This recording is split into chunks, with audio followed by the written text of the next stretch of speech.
Hi guys, welcome to SR vlogs.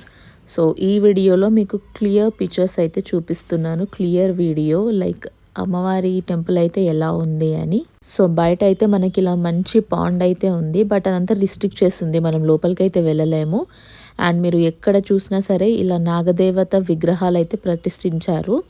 బయటనే కాదు, లోపల అయితే ఇంకా చాలా బాగుంది. బట్ లోపల మనకి కెమెరా యాక్సెస్ లేదు కాబట్టి నేనైతే లోపల వీడియో తీయలేకపోయాను. బట్ ఇక్కడ మీరు చూస్తున్నారు కదా, ఎంతమంది భక్తులు అయితే ఇవి ప్రతిష్ఠించారో. సో అంత పవర్ఫుల్ ఉంది అమ్మవారు అయితే. అండ్ ఈవినింగ్ వెళ్తే కనుక మీరు మంచిగా ప్లెజెంట్గా అయితే ఎంజాయ్ చేయొచ్చు. లైక్ ఆ టైమింగ్కి, ఆ వాతావరణానికి టెంపుల్ అయితే చాలా బాగా అనిపించింది నాకు. అండ్ మనకి టెంపుల్ ఆపోజిటే ఇలా ప్రతిష్ఠించిన విగ్రహాలు ఉన్నాయి, ప్లస్ ఆ పాండ్ కూడా ఆపోజిట్లోనే ఉంది. మీరు వెళ్తే కనుక తప్పకుండా అన్నీ అయితే దర్శించుకోండి గైస్.